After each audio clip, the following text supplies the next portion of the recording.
Este formato de conversatorio se ha ido popularizando en nuestro país, en Chile, como una forma un poco menos vertical, menos rígida de hablar respecto de temas que nos convocan a todos. En este caso, la historiografía, las ciencias sociales, sus vínculos con la realidad actual, etc.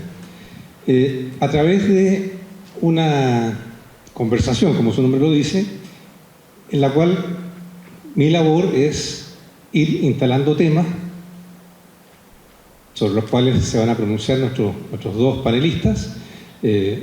Sospecho que en algunos casos las opiniones van a ser más bien coincidentes, pero me asesoraré de que en algunos casos no lo sean, para que esto tome una dinámica más atractiva, y una vez que hayamos pasado un rato en esta conversación, vamos a incorporarlos a ustedes también en este diálogo a través de comentarios, preguntas, interpelaciones, interjecciones o lo que les nazca. De modo que eso es la agenda de lo que nos convoca ahora, y sin más preámbulo voy a pasar entonces a hacerles la primera pregunta, que es la misma para los dos. La primera pregunta es la misma para los dos. Ambos son reconocidos en sus respectivos países como lo que en otros tiempos habríamos llamado historiadores comprometidos. Vale decir, o en tu caso además politólogo comprometido, porque tú tienes una doble militancia, según entiendo, ¿no? Que en el sentido de que su trabajo académico de construcción de conocimiento expresa y deliberadamente se inserta en los grandes debates y las grandes problemáticas políticas, sociales del momento. Por tanto, no es un conocimiento que esté al margen de la discusión contingente, más bien al contrario, busca alimentar esa discusión. Pero además, ambos, más allá de su trabajo propiamente académico, intervienen constantemente en el debate público, como figuras formadoras de opinión, ya no solo como especialistas en historia de algún periodo o de otro. En ese doble sentido, yo me atrevo a catalogarlos como historiadores comprometidos, usando tal vez una palabra que a estas alturas del partido puede sonar un poco jurásica, pero creo que ustedes entienden lo que quiero decir. La pregunta concreta es si ustedes se reconocen en esa caracterización que estoy yo haciendo de su trabajo, y, colgada de la misma, ¿qué le responderían a ustedes a alguien que desde esta visión cada vez más, llamémosla cientificista o tecnocrática de las ciencias sociales, los interpelase al respecto? Les dijera a ustedes, al estar demasiado involucrados en el debate público, en el debate político, están dejando de lado la adscripción de su disciplina a lo que sería una cosa más científica, menos alejada del mundo del ruido, que sería teóricamente lo que caracterizaría una ciencia. Por tanto, reitero la pregunta, y es para los dos.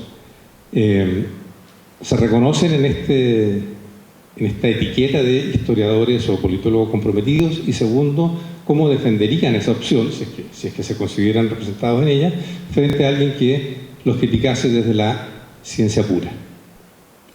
Como Gabriel es la visita, partimos por él. Igual es más joven. Doble motivo para partir por usted.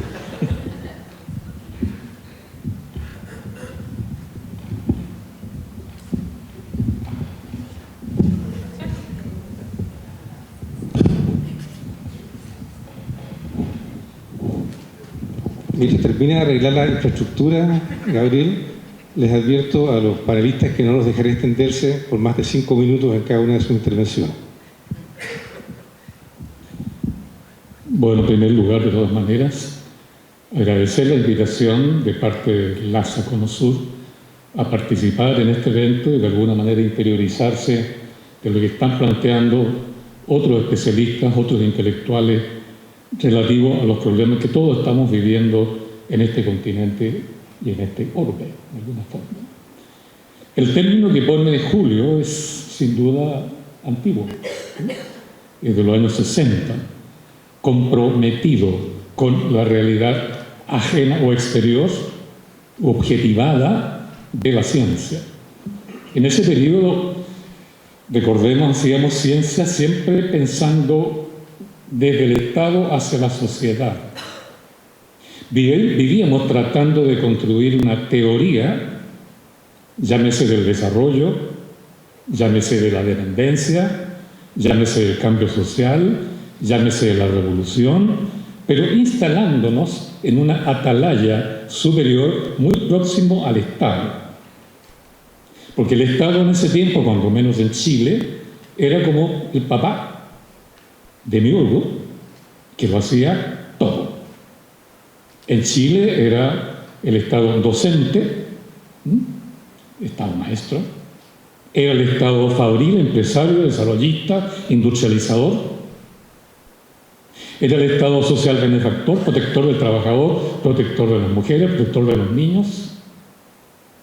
Era el Estado reformista. Él mismo iba a realizar los cambios estructurales que lo constituían. Y fue también, y pensamos que era, y quisimos que fuera también Estado revolucionario.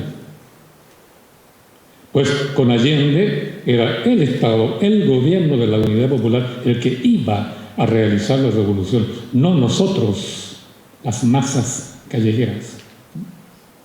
Por eso decir de alguna manera en ese tiempo, intelectual comprometido, que no es lo mismo que se planteaba también por esa época, pero no en Chile, sino en otras latitudes, un intelectual con sentido de responsabilidad social. En ese tiempo, comprometerse era de alguna manera instalarse en el Estado, en la perspectiva de la teoría, de la ideología, de las cúpulas partidarias, ¿no?, de la clase política, y de ahí mirar al pueblo, a quien llamábamos masa. Masa callejera, masa pidiendo, masa exigiendo, masa protestando, pero no masa deliberando soberanamente sobre las soluciones que había que encontrar a los múltiples problemas que la afectaban. Ese tipo de compromiso, Julio, yo nunca lo sentí y nunca lo practiqué, por razones muy largas de explicar que rebasan los 5 minutos, ¿no? No es que la historia vaya hacia, digámoslo así, la sociedad civil por una opción académica de compromiso, sino que la otra alternativa es que tu gente, tu clase, tu pueblo, tus alumnos te demandan compromiso, te demandan incorporarte al movimiento real de la sociedad cuando ésta está buscando su liberación, su desarrollo o el cambio de las estructuras. Yo me inscribiría en el segundo caso. Para mí, la historia, como me fue exigiendo paso a paso desde que era niño, que había que comprometerse con la gente real. Yo, perdonen que haga un poco de historia personal, porque en esta historia el sujeto está por encima de todo.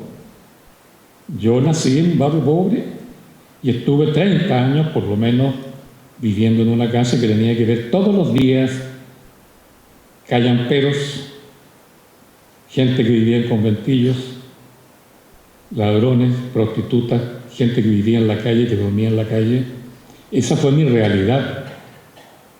O sea, la pregunta mía fue, ¿por qué esta gente que yo veo todos los días alrededor de mi casa no está en los libros de historia? No está en los discursos de los políticos, no aparece en los diarios, no está en la práctica dominical del sacerdote que dedican el púlpito de la iglesia. Por tanto, el compromiso que surge desde abajo, producto de la misma evolución de una realidad concreta, es muchas veces lo que impulsa a uno a hacer historia, para que los que no tienen historia con mayúscula, pues la tengan y la hagan por sí misma. Entonces hay dos tipos de compromisos, ¿no? Y Tanto el primero tuvo su validez histórica muy importante en Chile, pero la segunda, a mí me sirvió entrar en compromiso con la clase política porque yo tenía otra perspectiva, pero esta segunda vino a tomar pleno sentido en los años 80 bajo Pinochet. Pero eso ya es otro problema, otra conversación posible que tal vez lo dejamos para más adelante. Muy bien, muy disciplinado, maestro, con el tiempo. ¿Bien? Estoy sorprendido. La misma pregunta para Gerardo. ¿Escuchan? ¿Escuchan bien? ¿Escuchan? Bueno, antes que nada, agradecerles. Hoy es un día de paro general en Uruguay.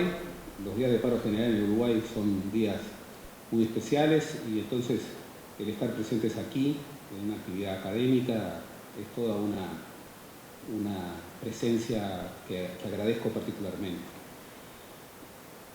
Somos muchas cosas, tenemos muchas identidades. Yo, además de historiador, por formación y por vocación, he trabajado, por ejemplo, como intelectual en fronteras con otras disciplinas. Por eso el vínculo con la ciencia política es un vínculo muy especial. Pero no solamente somos lo que hacemos. Muchas veces confundimos eso. Somos muchas cosas. Y además, y es inevitable hablar de la propia historia, somos hijos de nuestro tiempo y marcados generacionalmente por algunos fenómenos. Yo, para bien y para mal, nací a la vida intelectual y nací a la vida ciudadana bajo la dictadura, bajo una dictadura de seguridad nacional con terrorismo de Estado. Y eso me marca, ¿no? Yo no soy neutral respecto a eso. Por eso, como toda mi generación, tenemos algunos compromisos indelebles. Un compromiso radical con la democracia, que es la plataforma en donde se instalan todas nuestras diferencias. Un compromiso radical con los derechos humanos, que es un principio rector de la convivencia, un compromiso radical con la no violencia, con todas las formas de la no violencia, lo cual significa luchar contra toda violencia privada, doméstica. Nosotros estamos en una democracia plena, como indican los rankings, pero tenemos un índice de violencia doméstica absolutamente increíble, que durante mucho tiempo fue invisibilizado y que ahora de alguna manera se descubre cuando los historiadores sabemos que es una vieja historia. Entonces, yo no borro mis huellas, pero no borrar las huellas y marcar mi condición ciudadana no implica ser militante de ningún partido. Por supuesto, yo me reconozco como un hombre de izquierdas, en plural, nunca lo he ocultado, pero precisamente por esos compromisos primeros, yo no hablo en nombre de nadie y solamente represento lo que pienso sobre cada uno de los temas.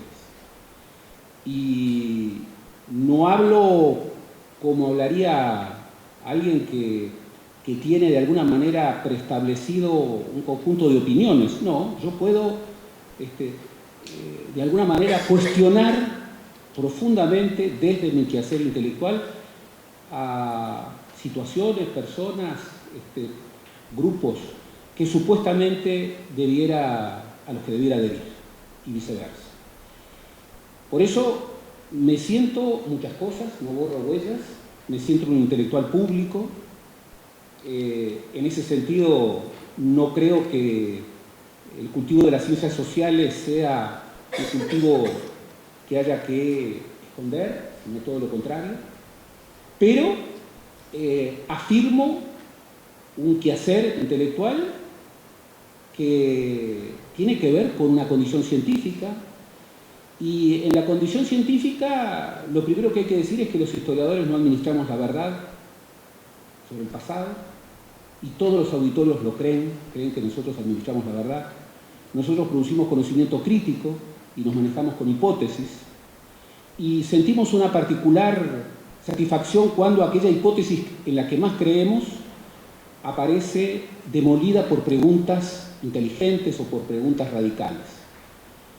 Y en ese sentido tenemos un orgullo especial por formar parte de un oficio de muchos siglos, de milenios, y ser muy coherente con el respeto a las reglas del oficio. Yo, a aquellos que, defendiendo supuestamente saberes científicos, yo pertenezco a la Academia Nacional de Letras, pero pertenezco a la Academia Nacional de Ciencias, y vivo hablando con físicos, y vivo hablando con ingenieros, y no encuentro en ellos el discurso cientificista que a veces sí encuentro en algunos colegas, que creen que para hacer ciencia hay que abstraerse de la realidad. Bueno, yo frente a esas percepciones lo que trato de descubrir es hasta qué punto los discursos más cientificistas están cargados de ideología, y muchas veces están cargados de los peores compromisos. Por ejemplo, aplicar rankings de reproducción de valor académico de países desarrollados. Esa es una pregunta que viene después, Gerardo, así que te voy a tener que interrumpir. Quiero incorporarlo. En suma, defiendo la historia como una ciencia, defiendo mi condición de ciudadano, no borro huellas, afirmo que el trabajo historiográfico y el trabajo politológico, pero fundamentalmente yo soy de formación y de vocación historiador, es un trabajo científico con apego a las reglas del oficio y busca producir conocimiento crítico. Eso exige una independencia crítica absoluta. Por eso, y esto, por supuesto de que yo no digo recetas, pero a mí me han ofrecido muchas veces puestos públicos, compromisos partidarios, nunca los he aceptado, porque creo que de alguna manera, pero es una manera que no planteo para otros, me reivindico para mí, que de alguna manera afectaría mi independencia crítica. Yo quiero sentirme ligero, no quiero representar a nadie. Quiero, en el error o en el acierto, que quien me escucha sepa que lo que estoy diciendo es lo que pienso. Pero hay quienes, obviamente, no quieren eso y quieren asignarme cotidianamente una condición de militante que no tengo, aunque sí tengo una condición de ciudadano y sí reconozco el perfil de mis ideas y quiero ser consecuente con ellas, pero nunca contra la independencia política. Muy bien, muchas gracias. Quiero ahora invertir la pregunta y poner el foco no tanto en cómo ustedes ven su propio posicionamiento frente al trabajo que hacen, sino cómo evalúan ustedes el impacto que han tenido sobre el mundo del debate político y social, o de la acción política y social. Dicho más brutalmente, ¿en qué creen que les ha ayudado o les ha impactado o les ha obstaculizado a los actores sociales y políticos concretos lo que ustedes en particular han hecho y lo que los historiadores en general hacen? Y invierto también el orden de la respuesta y partimos ahora por Gerardo Gaetano. Lo primero importante en nuestro oficio es no creérsela. A mí cuando hablan de influencia, yo siempre pienso que, por ejemplo, la construcción de la memoria popular y pública, los maestros, las maestras, tienen mucho más poder que los historiadores. Los historiadores tienen una influencia que puede perdurar en el tiempo, pero siempre sus interpretaciones son provisorias. Por otra parte, la influencia en la élite política me consta que es poca, por una razón muy obvia. Los políticos leen cada vez menos y son honrosas excepciones los que leen historia, lo cual creo que debilita nuestra democracia. La democracia necesita de historia y necesita de futuro. No es la cultura del eterno presente, no es la cultura del instante, no es el gestionismo. No, se instala en tradiciones y orienta debates por el futuro.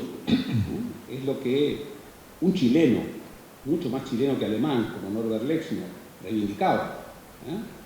La construcción, el trabajo político del tiempo como algo ineludible en la construcción ciudadana y en la construcción del ágora. Pero en ese sentido, el no representar a nadie, el simplemente buscar decir lo que uno piensa con el máximo rigor posible, a uno le la mochila, en el sentido de que cuando yo hablo frente al que sea, no quiero agradar a los auditorios, simplemente quiero decir lo que pienso y quiero afirmar lo que pienso con rigor, con el máximo rigor posible, lo cual lleva a que, bueno, hay que estudiar, hay que incorporar la pregunta de los otros, hay que persuadir. Vengo de estar inaugurando el Congreso de Flaxo en Salamanca, y se inauguró en el Paraninfo, donde Unamuno pronunció su último discurso público, ¿no? Frente a la horrorosa intervención de Millán Astray, que decía «viva la muerte», ¿no? Y la marca que dejó al franquismo diciendo «vencerán pero no persuadirán». Y bueno, yo creo que los historiadores van como aportando elementos cuya hipótesis, conocimiento crítico, cuyo destino es muy incierto. Aquel historiador que trabaja para influir, y sobre todo para influir a las élites, me genera cierta duda. En cambio, los historiadores que buscan que una clase social, un sindicato, un partido, una comunidad ideológica, una comunidad espiritual, se apropien de una historia desconocida y la hagan suya, incluso interpelándola críticamente, bueno, eso sí me parece muy importante, aportar elementos en esa dirección. El Uruguay es un país muy político-céntrico, muy partidista. Entonces, la sorpresa que yo registro es que, por lo general, siempre desde un lugar, hay como una gran irritación con este posicionamiento. ¿Y cuál es digamos, la obsesión? Partidarizar. Partidarizar. Y sí, la derecha más rancia, que en este país tiene voceros, obviamente un posicionamiento como el mío le cae muy mal. Bueno, a mí eso me agrada. Cada vez que me atacan en un editorial de alguna prensa, siento orgullo, porque me atacan por decir lo que pienso. Y a veces me atacan otros, de un lado y del otro. Y bueno, son las reglas del oficio. Son las reglas del oficio.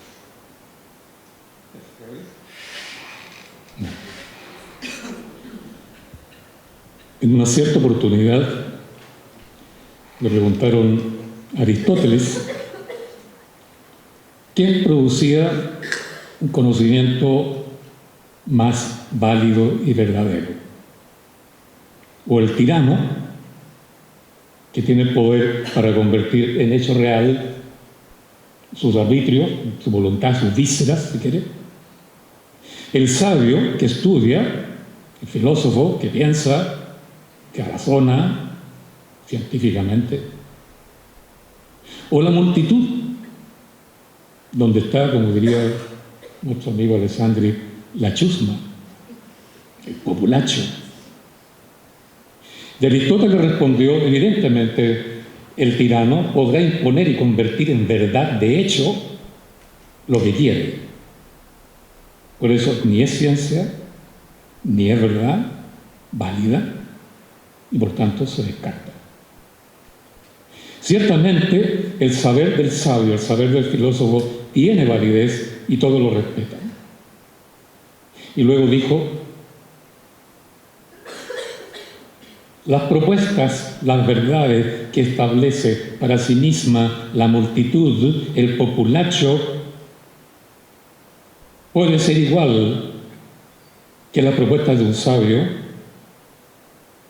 podría ser más, pero nunca inferior. Vida, la solución a sus propios problemas, la voluntad colectiva que establece las verdades legítimas en el proceso histórico. El problema es que en nuestra sociedad en los años 30, 40, 50, 60 y 70 en Chile, la chusma, la multitud, la ciudadanía ni pensó, ni deliberó, ni construyó soluciones para sí misma, no estableció verdades. Por lo que decíamos hace un rato, era una masa que no pensaba, pero que sí pedía y sí protestaba y sobre todo marchaba. El favor que nos hizo Pinochet, porque también nos hizo favores, es que Pinochet borró de un papirotazo, ¿no?, ese estado que hablábamos recién, ese estado demiúrgico, patriarcal, el nanny state, como dicen algunos gringos, ¿no?, el estado nodriza, a quien uno solo le pedía. Que era tan importante que mi relación con el ciudadano que tenía al frente, ¿verdad?, estaba intermediada había que pasar por el Estado, porque él militaba y yo militaba. No nos mirábamos a los ojos, no dialogábamos, no conversábamos, no nos comunicábamos. Su ser subjetivo yo no lo captaba, ni él captaba el mío. Estábamos intermediados por una pirámide sistémica. Pinochet nos hizo el favor de borrar de un papirotazo esa superestructura pensante, pseudo-pensante, ¿no?, ese patriarca supremo, que regía nuestras vidas, nuestro futuro, nuestras decisiones, y nos obligó entonces al desaparecer, al desfondarse ese cielo supremo, nos obligó a mirarnos a los ojos los unos a los otros. Justo cuando ese patriarca se volvió en los años 80, 70 y 80 en nuestro principal enemigo, ya no en el papá o en la mamá, en la matrifa. Y nos obligó entonces a dialogar, a yo entregarte mi memoria, vaciártela para que tú la recojas y sepas quién soy yo, qué me pasa a mí, qué me está pasando. Y para que tú me entregues la tuya. Y para que intercambiemos memoria, experiencias, dolores, la seriedad de la muerte, como decía Max Weber. Entonces aprendimos dos cosas importantes, creo yo, en los 80, para ajustarme al tiempo de Julio. Aprendimos dos cosas. Comenzamos a confiar más en nuestra memoria colectiva, subjetiva e intersubjetiva, más que en el Estado y más que en los archivos del Estado, donde los historiadores tradicionales ranquianos o ranquistas, como queramos llamarlo, nos nutrimos porque pensamos que solo allí podíamos, con esa documentación pública del Estado, construir ciencia y verdad. Verdad de sabios probablemente, pero que actuaron en la práctica como una tiranía epistemológica y teórica. Por eso en los años 80, ¿qué pasó en Chile? Se multiplicaron por todas partes y aparecen conceptos nuevos, los espacios de conversación o conversatorios. Los espacios de diálogo cara a cara, de intimidad a intimidad, donde aprendimos que el otro no era un objeto de estudio, sino otro sujeto como yo. Donde supimos que un sujeto comprende directamente a otro sujeto porque no es un fenómeno, como diría Kant, sino que otro nóumeno como yo. Y podemos comunicarnos. Y la comunicación es un nuevo tipo de solidaridad. No es la solidaridad por pertenencia a un mismo partido, por suscribir una misma catequesis, por admirar una ideología tal o cual que viene de otra parte, porque en Chile las ideologías venían de otra parte. Y aprendimos allí a tener esta experiencia conjunta, que es la verdad conjunta, la verdad que nos nace de adentro, la verdad que compartimos, la verdad que nos hace solidarios, la verdad que nos hace fuerza, que nos hace poder, que nos hace soberanía. Bueno, la historia que comenzamos a descubrir, los que vivimos en Chile o volvimos a Chile, los que vivían en Chile como Julio, los que volvimos a Chile como yo del exilio, fuimos descubriendo que el historiador que ya no estaba en la universidad, que ya no podía ejercer en función de su disciplina y someterse, ¿verdad?, disciplinadamente a los reglamentos, a los métodos, a los dictámenes que enseña la ciencia por la ciencia. Descubrimos que había que hacer ciencia en la calle. Descubrimos que había que hacer ciencia con los jóvenes pobladores rebeldes de los 80, que en Chile se llamó la fuerza de los 80. Con las mujeres, con los torturados, con los prisioneros, con los cesantes, con los flaites. Flight en Chile, el joven que ni estudia ni trabaja, por lo tanto es un ni, es la nueva pobreza. Y no podíamos hacer ciencia diciendo tú eres objeto, yo soy sujeto cognoscente, tú eres un objeto para mí, porque el otro era aún más sujeto que yo. Por tanto, él tenía que hablar, él tenía que expresarse, él tenía que hacer historia, él tenía que escribir, pensar y construir su propia historia. Entonces, el historiador, tenía que transformarse en el compañero que coadyuvaba a que ese sujeto social, habiendo desaparecido el estado demiurgo, tenía que pensar por sí mismo para reconstruir su identidad, reconstruir su sentido histórico, su nuevo proyecto de rebeldía. Por eso la historia social, que es la que nosotros practicamos, incluyo en ella, yo creo que está de acuerdo, a Julio Pinto. No somos muchos, pero seremos 6 u 8 historiadores que estamos trabajando en esta línea, porque la historia social es, ojalá, la historia en que los mismos sujetos históricos construyen, hablan y dicen y proyectan y hacen por sí mismos. La historia nuestra simplemente voy a tener que asumir el rol del contribuye, tirano. perdón. Voy a tener que asumir el rol del tirano. Sí, termino la frase. ¿Ya? La historia nuestra por eso era simplemente un proceso coadyuvante, una ciencia solidaria, no sé si comprometida, que era nuestra manera también de militar políticamente. ¿Cierto? Muchas gracias. En su respuesta de recién, Gabriel hacía alusión al sometimiento a las reglas de la disciplina, como algo que, a su parecer, en algunas ramas de la historiografía chilena, se habría superado en los 80, o a partir de los 80.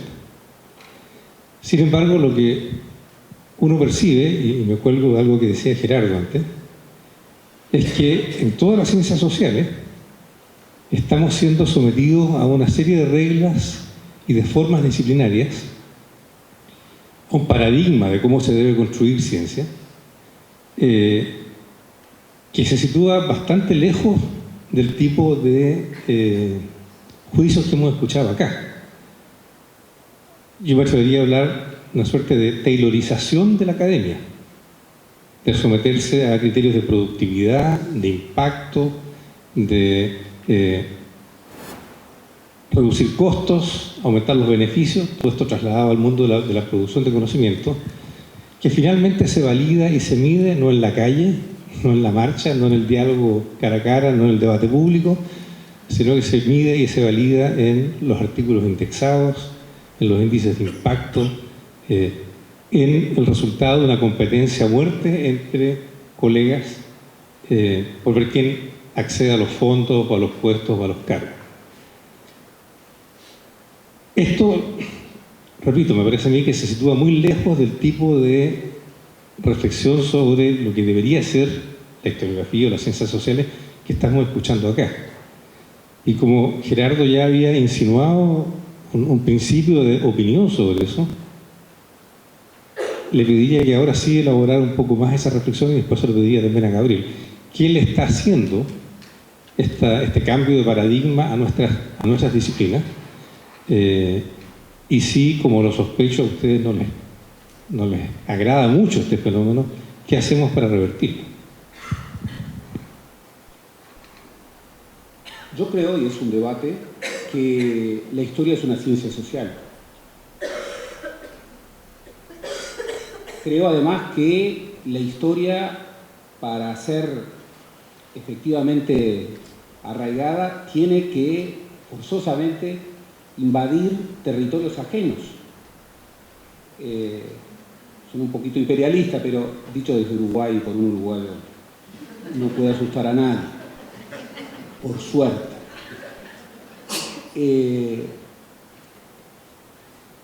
Estoy leyendo en estos momentos a Dani Rodrik, ¿no? El trilema de la economía global. Y hace una crítica feroz, un profesor de la Universidad de Harvard, a la ideología que la mayoría de los economistas han construido en su narrativa de la globalización. Y plantea con una firmeza científica, con un rigor científico abrumador, con una densidad histórica profunda, cómo, en definitiva, y ese es el trilema, la narrativa de una hiperglobalización hoy pone en desafío la gobernanza internacional y la posibilidad de la democracia local. Y plantea hasta qué punto, desde una perspectiva histórica, los economistas han contribuido desde esa narrativa que naturaliza, por ejemplo, cosas que no son nada naturales, entre comillas, como por ejemplo que el libre comercio tiene que ver con el progreso social, ¿sí? O que la liberalización de la propiedad intelectual afirma el desarrollo, sobre todo en los países menos desarrollados. Y repito, es un profesor extraordinario que está inscrito en el núcleo duro de la ciencia norteamericana, en la Universidad de Harvard, profesor de Economía Global. Yo reivindico las reglas del oficio, reivindico el discernimiento de una investigación científica que no es ilustrar lo que yo ya sé, sino que es justamente producir conocimiento crítico desde una curiosidad furiosa para tratar de discernir los fenómenos sociales, las complejidades. Por eso, y aquí me involucro directamente, yo formo parte en representación honrosa de la Universidad de la República, nada menos que la Comisión Honoraria del Sistema Nacional de Investigadores en el Uruguay. Y ahí estoy con un físico, estoy con un biomédico, estoy con un ingeniero de sistemas y estoy con un agrónomo. Y discuto sobre ciencia y cómo evaluar ciencia. Y hemos llegado a acuerdos muy importantes. Por ejemplo,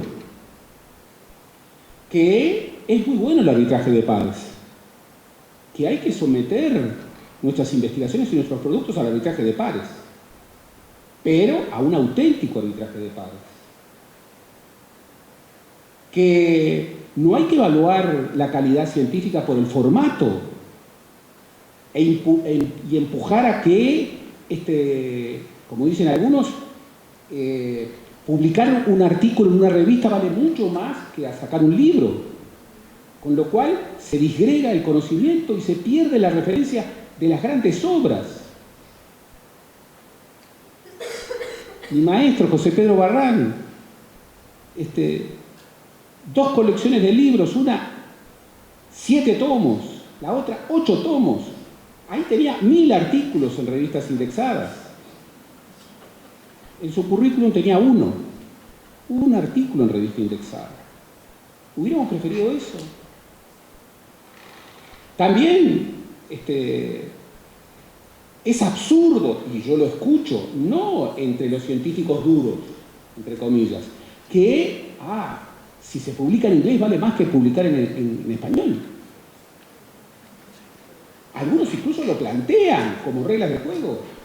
Y yo pertenezco a la Academia Nacional de Letras y defiendo la ñ.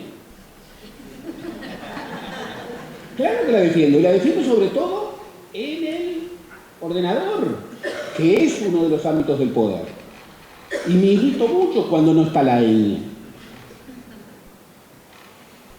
Estoy en contra, y acá hay un acuerdo fuerte con los científicos uruguayos, que se apliquen acríticamente rankings hechos por las universidades norteamericanas, muchas veces premiando a científicos de cuarta, porque publican en un grupo, y allí en esos rankings prácticamente no hay revistas latinoamericanas.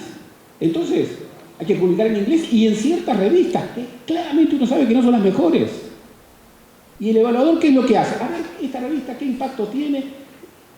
Tanto lo multiplico. Así se evalúa la calidad científica. O, por ejemplo, incentivar que no se construyan equipos de investigación, ni se dirijan maestrías.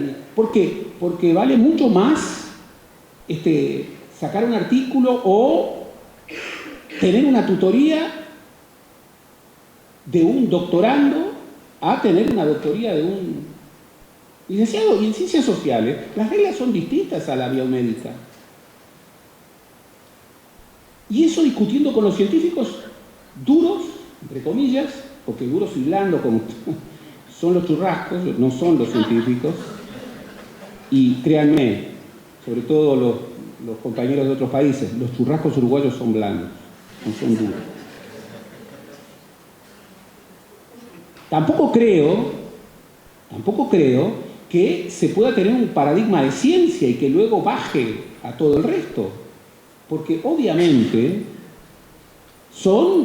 imagínense, las ciencias sociales son una confederación gigantesca. Si le incorporamos a las humanidades, es decir, yo voy a evaluar a un biomédico, que es muy importante quién es el primer autor, y a veces tienen un texto que son 3 páginas en una revista, y está todo el laboratorio, 29, y el primer autor es el último.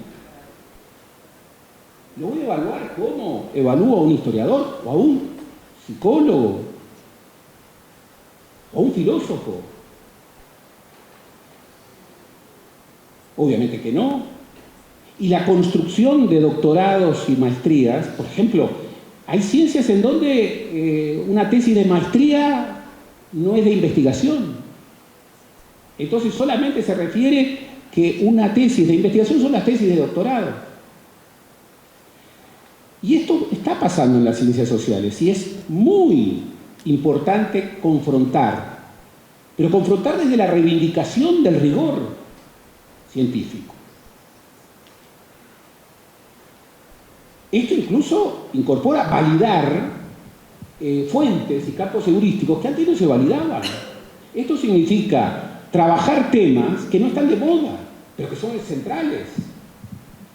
Por ejemplo, ustedes saben que el Uruguay con Surinam es el único país en Sudamérica que no reconoce el voto de los uruguayos en el exterior y tiene una diáspora de más del 20% de su población interna.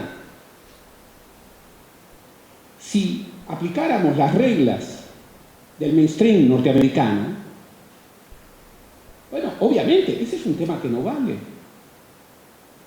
Y entonces yo ahí reivindico claramente la dimensión de lo que es un discurso epistemológico. Y vuelvo a insistir, este es un pleito que no termina de dirimirse nunca. Y en el que hay que estar muy presente y discutir. Mi experiencia es que el debate con los físicos, con los biomédicos, con los ingenieros agrónomos o con los ingenieros del sistema, es un debate muy posible y valedero. Yo reivindico la interdisciplina no solamente con las ciencias sociales y con las humanidades, también con las otras ciencias. Me ha servido muchísimo. Y hemos podido llegar a pactos sobre cómo evaluar, en el marco de la diversidad, producción científica. Y estoy muy en contra de la aplicación acrítica de criterios colonialistas. Porque la colonialidad no es un tema del ayer. Y hoy la colonialidad es un tema que se define en estos temas. Por ejemplo, cómo evaluar ciencia, cómo evaluar producción científica, qué incentivos damos a las jóvenes generaciones, que publiquen en inglés y que se olviden del español, que no busquen una obra, sino que busquen cómo meterse en una revista indexada, no importa que sea mala, está indexada, que desechen temas para incorporar temas de moda, que se conviertan en una suerte de globetrotters para generar una red de amigos por el mundo y después intercambiar citas, que se inscriban en ese régimen de citas. ¿En dónde? Ya le digo de paso, ser coordinador plantea una doble cita. No, busquemos la dimensión epistemológica profunda, aprendamos de la historia de la ciencia, que es una historia fantástica, pero discutamos esto, porque hay quienes están avanzando y quieren otra cosa, y vienen desde sistemas de poder, y esto es una discusión de poder. Y no se me hace fácil interrumpirte, pero voy a tener que interrumpirte. Y termino. En países como los nuestros, que dependen de sus sistemas de ciencia y tecnología, discutir qué es ciencia, cómo se evalúa la ciencia y qué incentivos y señales damos a los jóvenes investigadores, es vital, es absolutamente vital.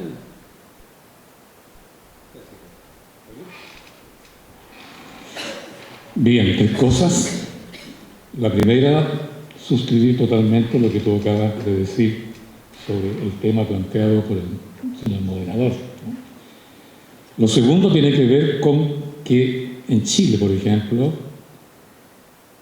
existe hoy día un total desprestigio, una casi absoluta falta de credibilidad en las élites dirigentes de nuestro país. Las cifras son realmente abrumadoras, ¿no?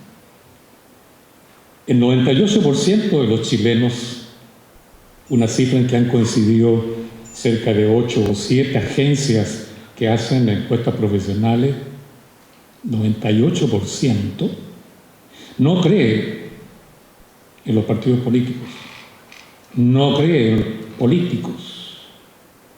Solo el Poder Ejecutivo tiene alrededor del 15% de prestigio, el Congreso un 12%, el Poder Judicial un 11%, la Iglesia Católica bajó del 80% al 26%, los carabineros, que estaban muy bien evaluados, bajaron también ahora al 26% o algo así, 27%. En Chile la ciudadanía, los sujetos sociales, los actores sociales ya no creen en sus representantes. Y en las instituciones que se supone pueden gobernarlos, dirigirlos, conducirlos. Allá hay un vacío de legitimidad, de representatividad y de capacidad de producir verdades que de una u otra manera a uno le den un sentido histórico para vivir, convivir, etc. Entonces, ante esa situación uno se pregunta, cómo tiene que hacerse ciencia social. No digo ciencia pura, ciencia social.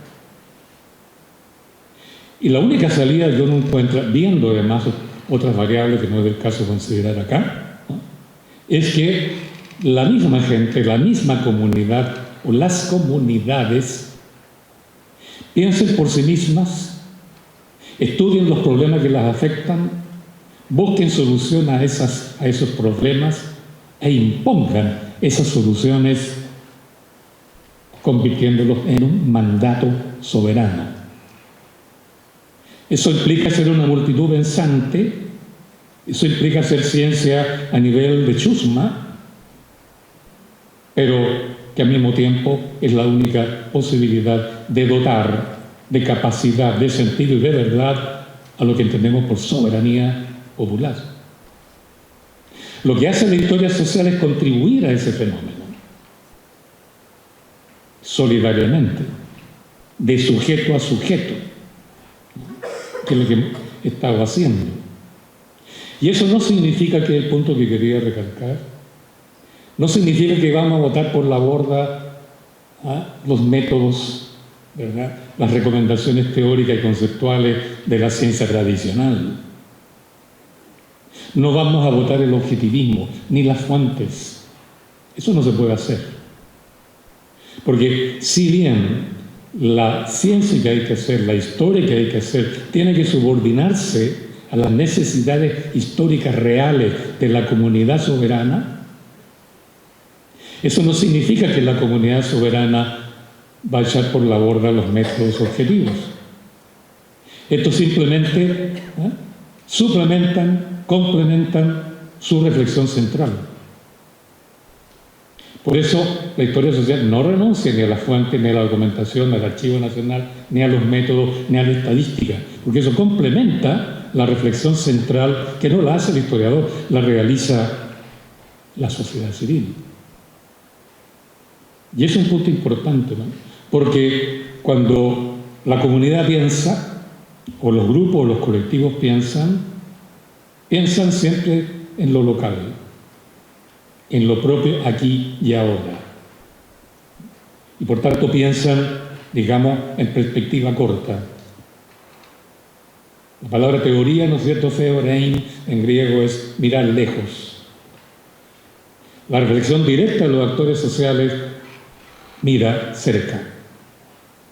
Si quieren desarrollarse como un movimiento social que apunta a ejercer soberanía y cambiar todas las estructuras que la afectan por uno u otro lado, va a necesitar de una u otra manera, ¿no es cierto?, tener un conocimiento que vaya más allá de su límite local.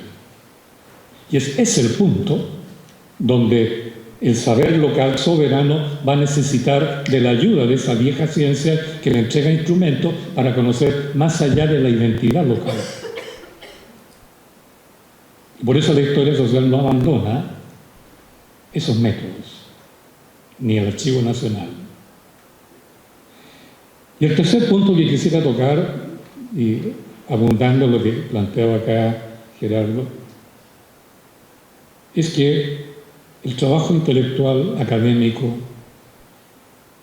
tiene detrás de sí, sobre sí, por todos lados, lo que podemos llamar un frente patronal.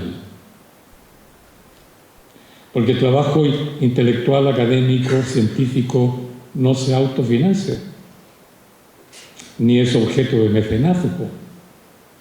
No es una empresa que produce los recursos que la retroalimentan. Somos, y nos guste o no, asalariados. Somos asalariados. Dependemos, por tanto, del sistema patronal que nos contrata. Y ese es el problema. En Chile, por lo menos, las universidades, y hablo en general, han sido permeadas por la lógica neoliberal de la competitividad, del desarrollo personal individual, la carrera al éxito, ¿verdad? Y eso genera un individualismo, una pérdida del sentido de solidaridad la gran dificultad o imposibilidad, como tú decías, para formar equipos comunitarios de trabajo. Y cada intelectual se encuentra finalmente empujado por el sistema a preocuparse de ascender en la escala de su jerarquía académica, a preocuparse como quien viste, ¿no?, elegantemente de su currículum vitae y agregarle todos los puntos que sean necesarios. Y eso, de una u otra manera, podrá producir incluso historia social. Pero esa carrera individualista lo conduce sistema adentro. Por competitividad a un éxito individual. Y eso le impide pensar con la gente en la calle, para la gente en la calle. Pierde la posibilidad de diálogo. Tanto más que, como tú dices, a uno lo instan, lo empujan a producir artículos indexados en revistas de expertos, que solo leen expertos. En cambio, un libro que tiene, estoy pensando en Tomás Muleán, un autor chileno que escribió un libro, Chile, Anatomía de un mito, tiempo atrás, que ha vendido, ¿cuánto? 60.000 ejemplares. Es un bestseller por donde se le mire, pero no le da puntos en su jerarquía académica. Con Julio escribimos también una historia de Chile en 5 volúmenes, que tú mismo lo denominaste una vez, un fenómeno editorial. 5 volúmenes que llevan cerca de 30.000, no sé cuántos ejemplares vendidos. ¿No? Pero eso no nos da puntos en nuestra carrera académica. No se valora que un intelectual tenga responsabilidad social y escriba para las necesidades sociales de sus conciudadanos. Por eso nos despoja de nuestro compromiso con nuestra propia comunidad y nos mete dentro de una carrera competitiva que es exactamente lo que el modelo neoliberal en Chile desea.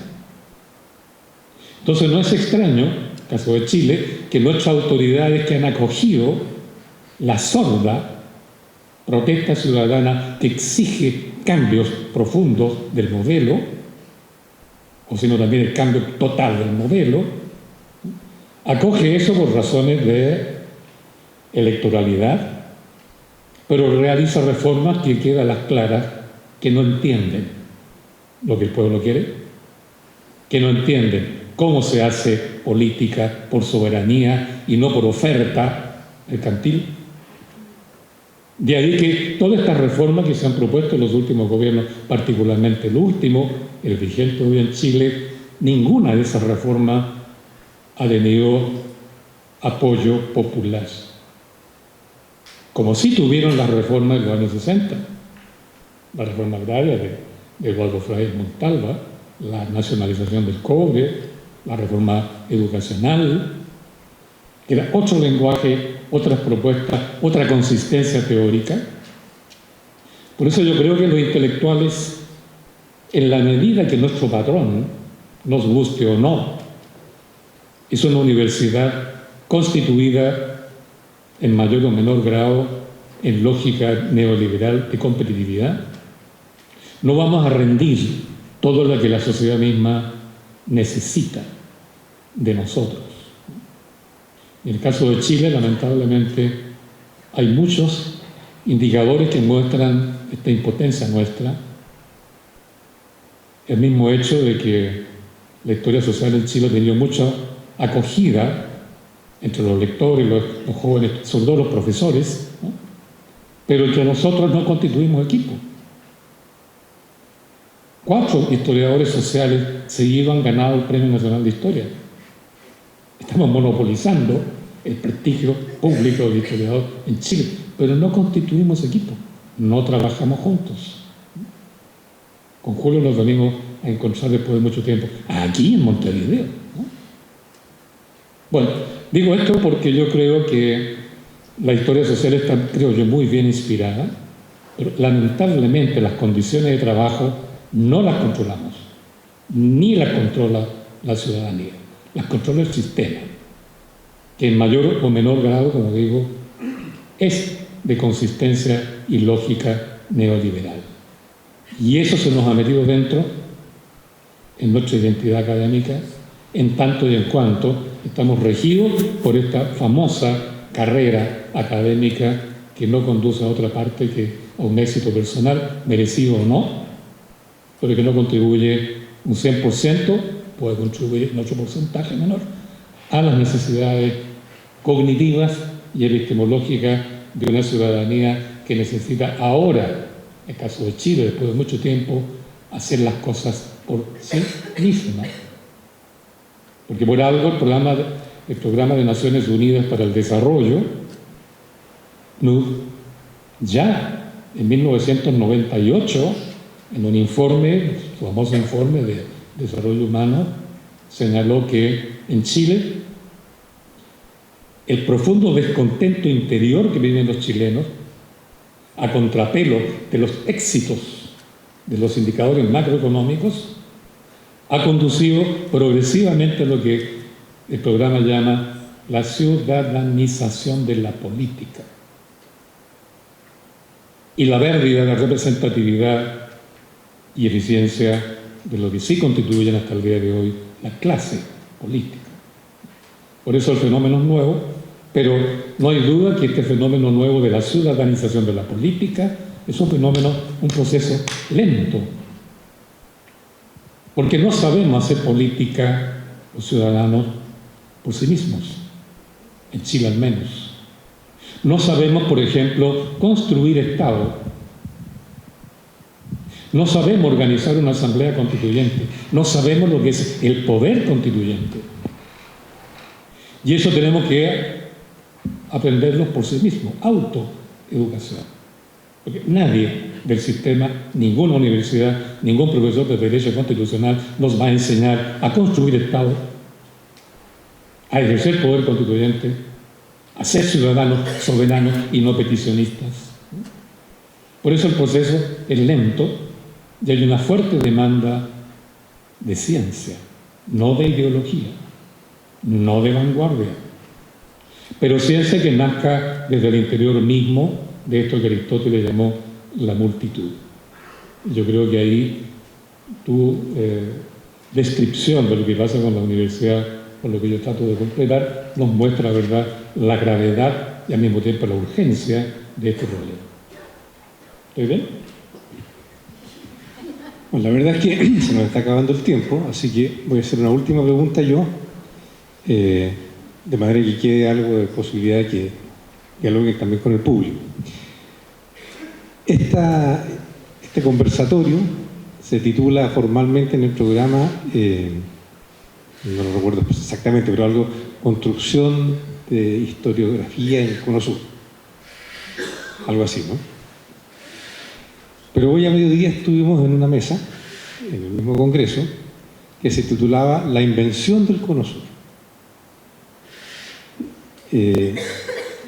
Y hubo un debate ahí, se plantearon distintas posiciones, pero se instaló un poco la sospecha sobre la materialidad de este concepto.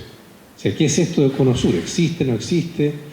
¿Es un invento nuestro, de los académicos, para validarnos en nuestra comunidad académica?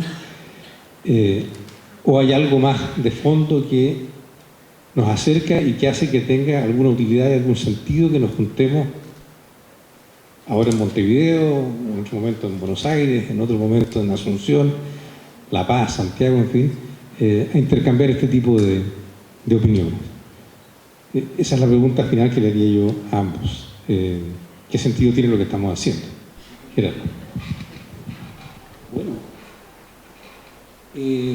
son tiempos de geopolítica. La habíamos olvidado. Por supuesto que habitamos en un solo planeta y hay temas que son del mundo y hay temas que no se defienden fronteras adentro. Y por ejemplo, hoy hacer ciencia es estar en la academia del mundo, que no empieza ni termina en los Estados Unidos, como algunos suponen, sino que recorre también los Estados Unidos, pero recorre otros continentes. Si recuperamos ese sentido de la geopolítica y lo hacemos desde una dimensión no colonialista, bueno, veremos que la manera en que administramos la regionalización de lo que hacemos tiene mucho que ver con el cómo lo hacemos. Hay quienes ya no creen en América Latina y quienes han defendido por una concepción de poder geopolítico el espacio sudamericano contra el espacio latinoamericano. Brasil, bajo gobiernos muy diferentes, ha reivindicado esta dimensión de Sudamérica contra la idea de América Latina. ¿Por qué? Bueno, porque Centroamérica y México estarían asociados con el coloso del norte. Y económicamente en buena medida lo están, pero ¿eso implica que no existe América Latina? ¿Lo podemos construir geopolíticamente desde una dimensión cultural? Recuerdo muy bien a un maestro latinoamericano como Aníbal Quijano, el peruano, que decía que él era andino boricua. Y se lo escuché decir nada menos que en Puerto Rico, que es un espacio todavía colonial en sentido estricto. Y ahí uno sí que advierte el tema de la colonialidad, del saber, de la colonialidad que también se discute en el cómo se construye ciencia. Por supuesto que Sudamérica, si uno ve a Brasil, bueno, Sudamérica limita con todos los países sudamericanos menos con Ecuador y con Chile. Es lógico que desde lo que, no debemos olvidarnos, fue un imperio y, bueno, lo ha seguido siendo un poquito, y desde Uruguay algo de eso sabemos porque, miren que ser uruguayo es difícil, ¿eh? De un lado Brasil, del otro lado Argentina. Nuestros hermanos.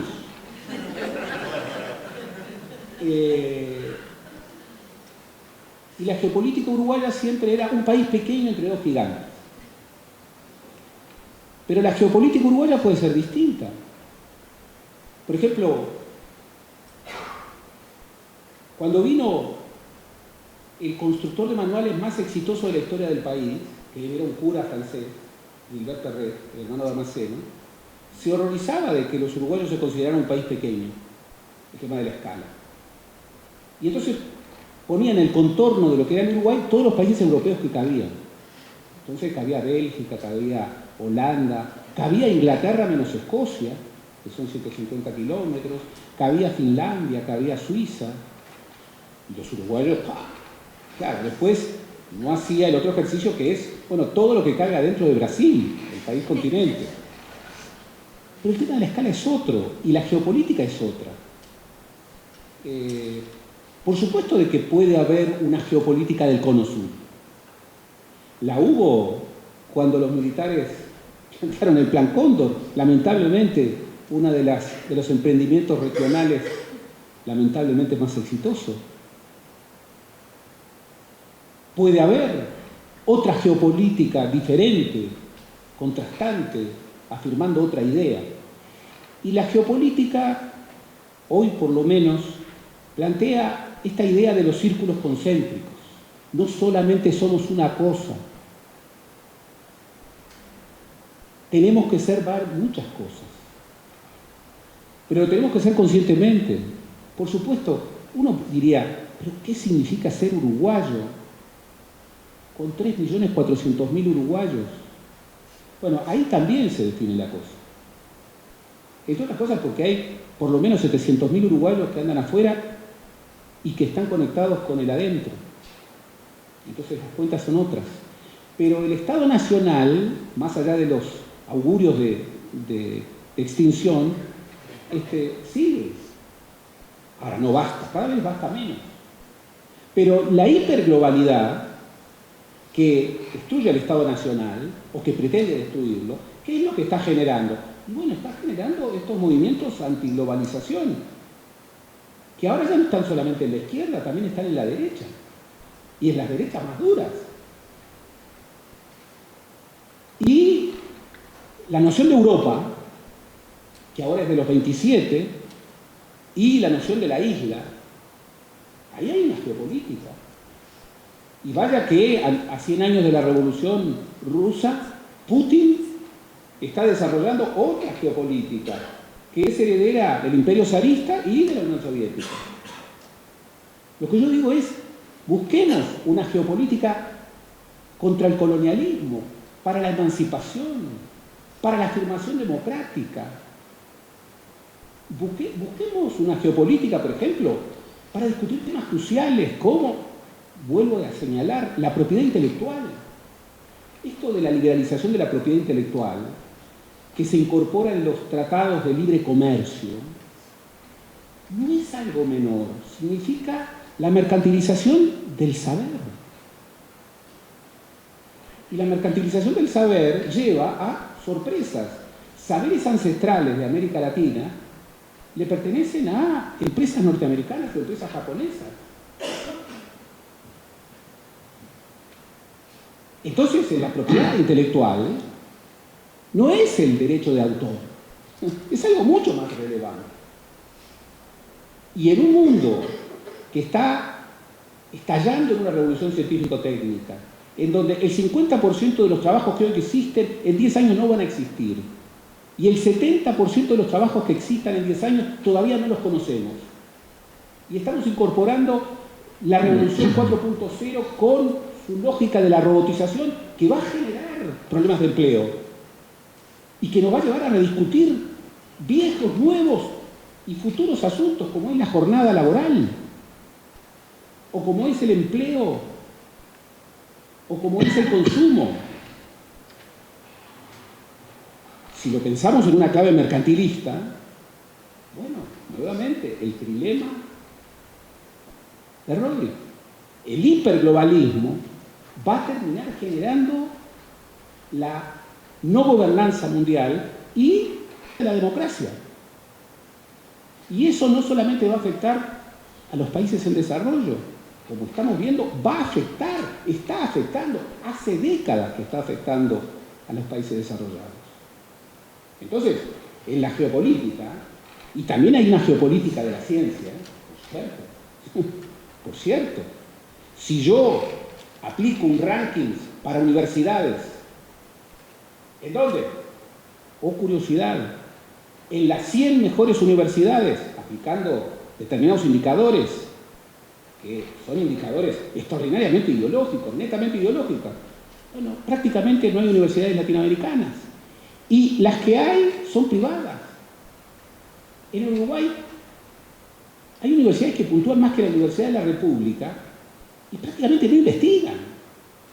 Entonces uno dice, ¿pero qué indicadores sirven para establecer el ranking? O cuando hablan de los think tank. El primer think tank del mundo.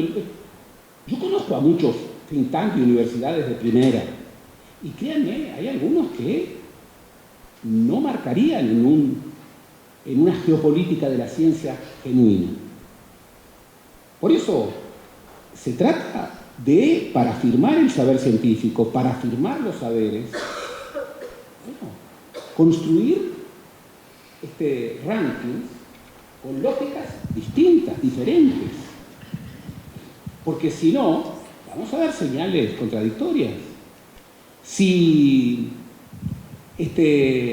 lo mejor es una universidad que saque egresados lo más rápido posible, egresados que vayan directamente a los núcleos de incorporación de mayor salario y que, si pueden, vayan a los centros del sistema, bueno, y si eso puntúa mejor en los rankings universitarios, no puede haber espacio para una universidad como la Universidad de la República. No puede haber. Y yo quiero a la Universidad de la República, y sé que la Universidad de la República, la red pública, incorpora su lucha por un conocimiento riguroso y profundo, lo cual no significa para nada, yo no tengo ningún prejuicio antiprivatista. Hay universidades privadas que cumplen una función pública, que la cumplieron en épocas muy, muy cuestionadas. Yo estuve 31 años en un centro de investigación privado que durante la dictadura fue un reservorio de espacio crítico. Y esa es la historia de América Latina. Pero entonces, reivindiquemos la geopolítica. Y reivindiquemos la geopolítica del saber. Hagámoslo de manera muy consciente y sin vergüenza. ¿Por qué? Porque estaremos simplemente luchando contra la geopolítica del saber que están implantando otros y que lo están haciendo para que se naturalice eso como el conocimiento riguroso. Y resulta que la mayoría de las veces ese conocimiento riguroso es fruto de una visión profundamente ideológica que proviene de una geopolítica del poder. Entonces, si podemos construir geopolíticas para alternativas que tengan que ver con rigor científico, pero rigor genuino, y en esas geopolíticas está el Cono Sur, bienvenido. Los espacios regionales no son fines en sí mismos, son instrumentos para construir futuro. Por ejemplo, hoy serían instrumentos para confrontar este hiperglobalismo cuyo futuro obviamente no solamente nos va a dejar sin posibilidad de democracias nacionales, nos va a dejar sin espacios regionales, donde va a ser más importante de qué lado de los megacuerdos estamos, megacuerdos que por otra parte no terminan de confirmarse, y con quién nos aliamos. Y por cierto, y termino, en esas alianzas siempre es mejor estar con los poderosos. Para la ciencia es mejor estar con los poderosos. Esa es la regla científica que queremos defender como la geopolítica del saber, riguroso, científico. Y termino. Sartori decía, Sartori murió este año, que estaba arrepentido de haber construido una ciencia política en donde se medía antes de pensar. Y lo decía desde Italia. Yo, para orientar a estudiantes para que hagan su doctorado, y vivo discutiendo esto, resulta que me es más fácil enviar a un alumno a los Estados Unidos, en donde obviamente, si es bueno, lo van a optar. Es mucho más fácil que enviarlo a escuelas europeas, a universidades europeas, y por supuesto radicalmente más fácil que enviarlo a Brasil o a la Argentina o a centros latinoamericanos. Eso es una geopolítica. Y eso no se construye desde un país, se construye desde asociaciones, desde redes. Eso también forma parte de la construcción de sistemas científicos. Perdón.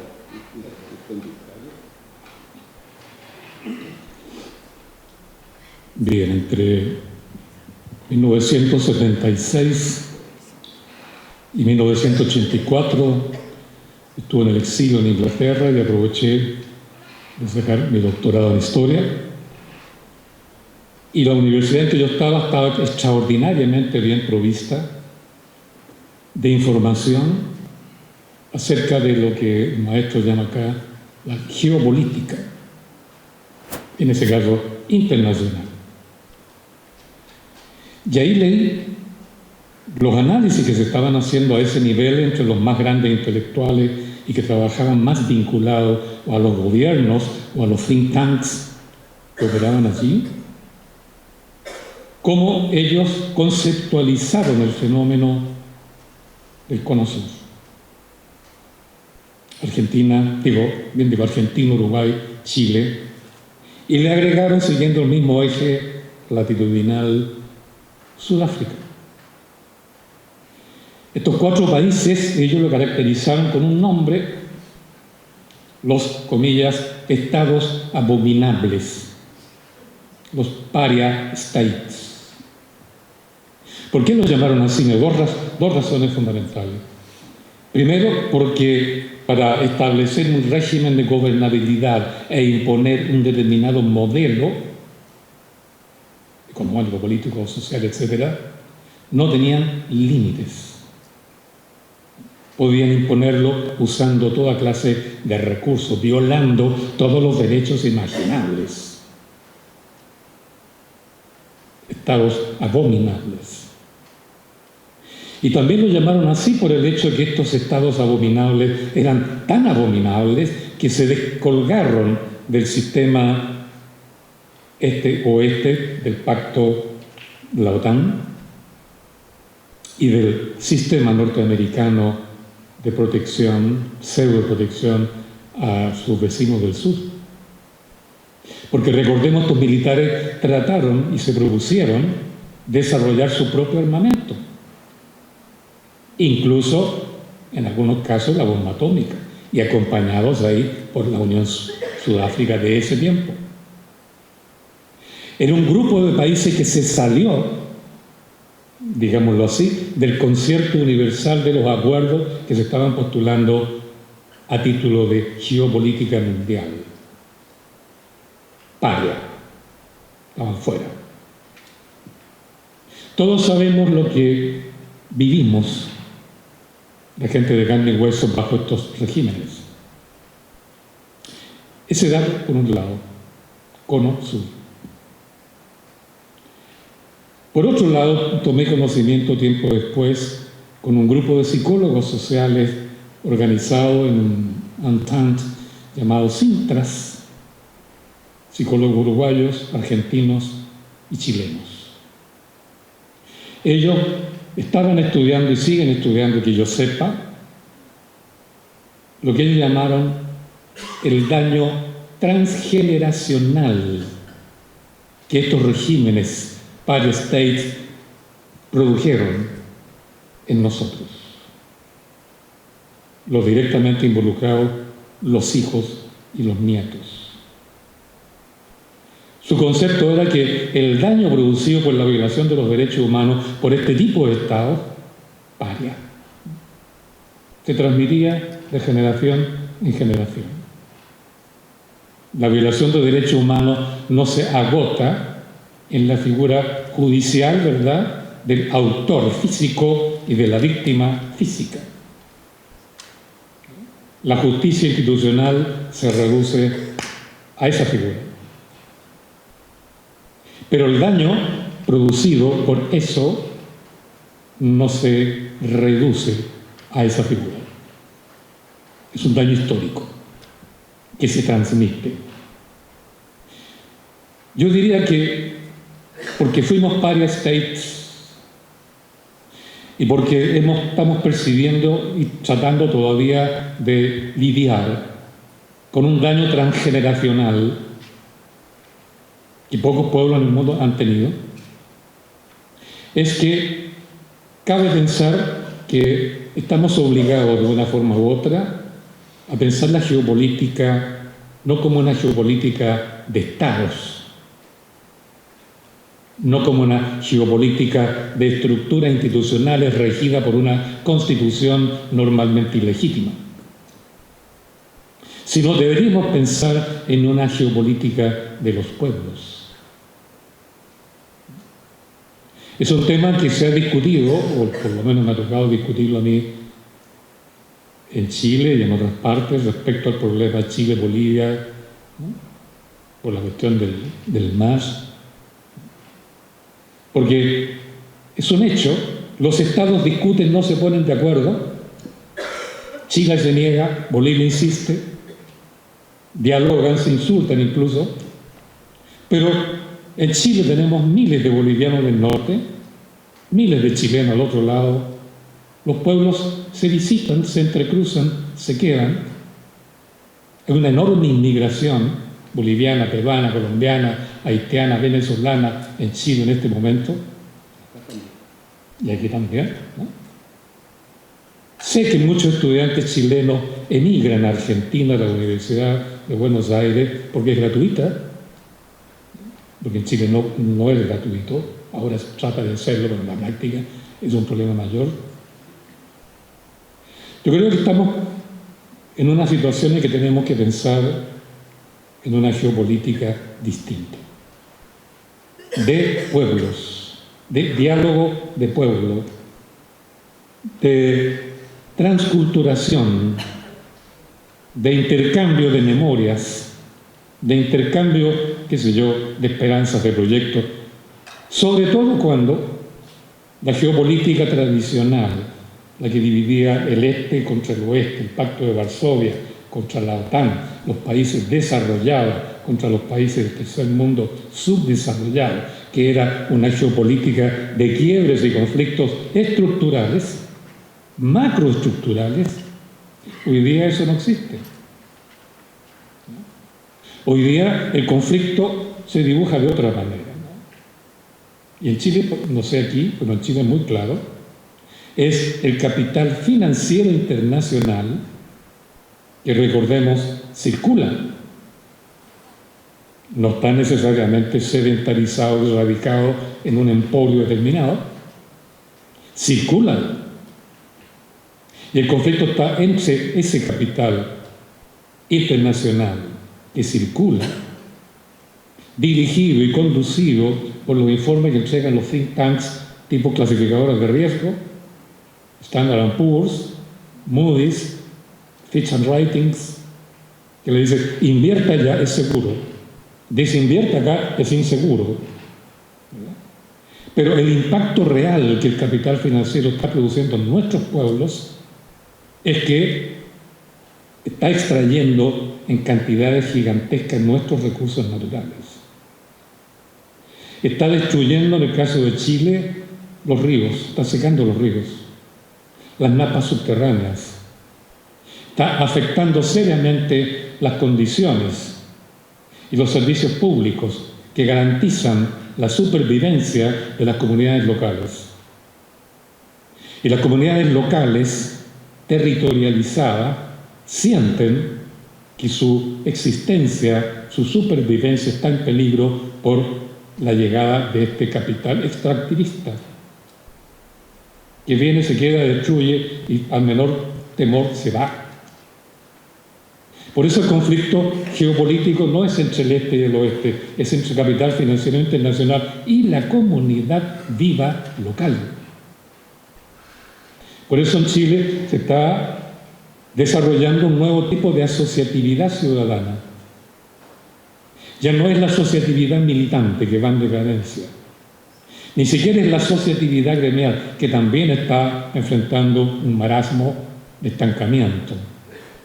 Es, en cambio, la asociatividad territorial, la asociatividad de una comunidad, ¿no es cierto?, que en función del territorio, de los medios naturales que la garantizan su existencia, la que está funcionando como un centro de poder que combate al capital financiero.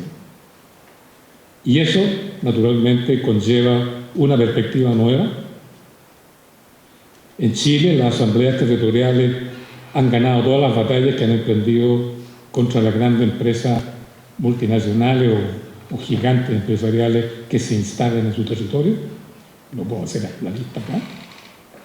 Y eso genera una posibilidad también distinta. Por eso las comunidades hoy pueden relacionarse, pueden dialogar, pueden construir su propia geopolítica. A un lado de la cordillera, al otro lado de la cordillera. Es lo que yo puedo decir, maestro, sobre nuestro cono sur. Muy bien, muchas gracias, Gabriel. Con eso terminamos esta fase del debate. Un aplauso para los panelistas. Y yo creo que nos queda